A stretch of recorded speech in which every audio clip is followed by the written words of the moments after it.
Evangelho segundo o Espiritismo, capítulo 24. Nem os que acendem uma luzerna colocam debaixo do alqueire, mas põe-na sobre o candeeiro, a fim de que ela dê luz a todos os que estão na casa. Causa estranheza ouvir Jesus dizer que não se deve pôr a luz debaixo do alqueire, ao mesmo tempo que esconde a toda hora o sentido das suas palavras sob o véu da alegoria, que nem todos podem compreender. Ele se explica, entretanto, dizendo aos apóstolos: eu lhes falo em parábolas, porque eles não estão em condições de compreender certas coisas, eles veem, olham, ouvem e não compreendem.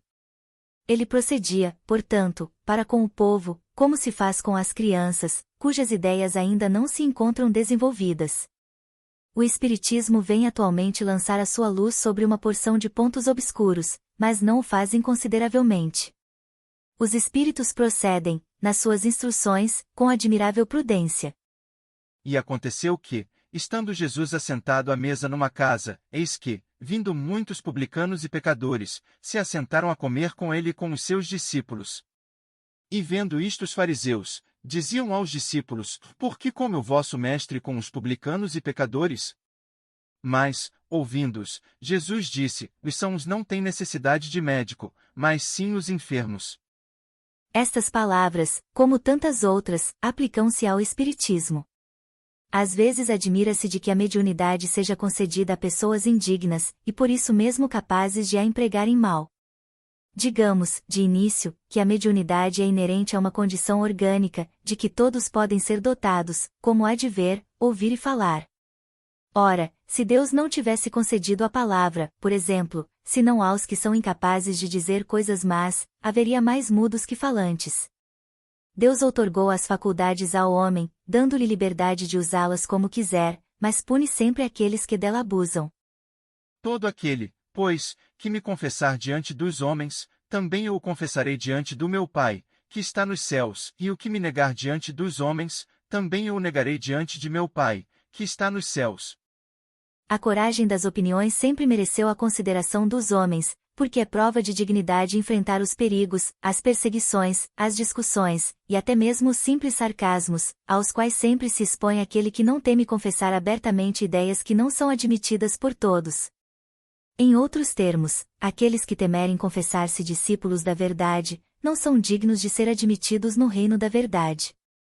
E chamando a si o povo, com seus discípulos, disse-lhes: se alguém me quiser seguir, negue-se a si mesmo, e tome a sua cruz, e siga-me.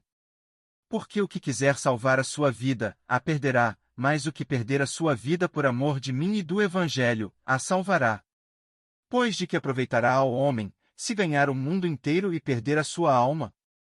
Tome a sua cruz aquele que me quer seguir, isto é, que suporte corajosamente as tribulações que a sua fé provocar, pois aquele que quiser salvar a sua vida e os seus bens, renunciando a mim, perderá as vantagens no reino dos céus, enquanto os que tudo perderem aqui embaixo, até mesmo a vida, para triunfo da verdade, receberão na vida futura o prêmio da coragem, da perseverança e da abnegação.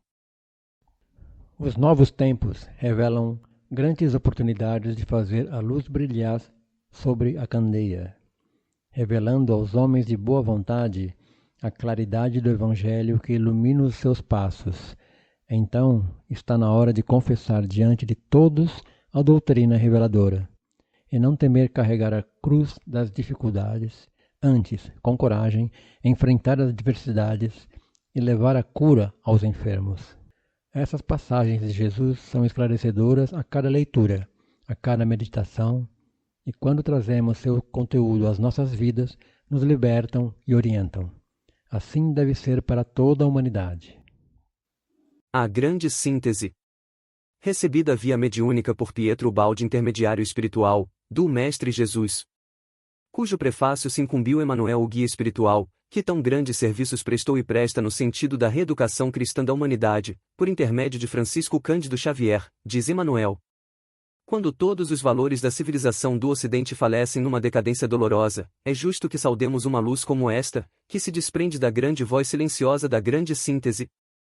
Na mesma Itália, que vulgarizou o sacerdócio romano eliminando as mais belas florações do sentimento cristão no mundo, em virtude do mecanismo convencional da Igreja Católica, aparelhos existem da grande verdade, restaurando o messianismo, no caminho sublime das realizações grandiosas da fé. A palavra do Cristo projeta nesta hora as suas irradiações enérgicas e suaves, movimentando todo um exército de mensagens suas, dentro da oficina da evolução universal. O momento é psicológico. As nossas afirmativas abstraem do tempo e do espaço, em contraposição às vossas inquietudes, mas o século que passa deve assinalar-se por maravilhosas renovações da vida terrestre. As contribuições exigidas serão bem pesadas. Todavia, uma alvorada radiosa sucederá às angústias deste crepúsculo. Aqui fala a sua voz divina e doce, austera e compassiva. No aparelhamento destas teses, que muitas vezes transcendem o idealismo contemporâneo, há o reflexo soberano da sua magnanimidade, da sua misericórdia e da sua sabedoria. Todos os departamentos da atividade humana são lembradas na sua exposição de inconcebível maravilha.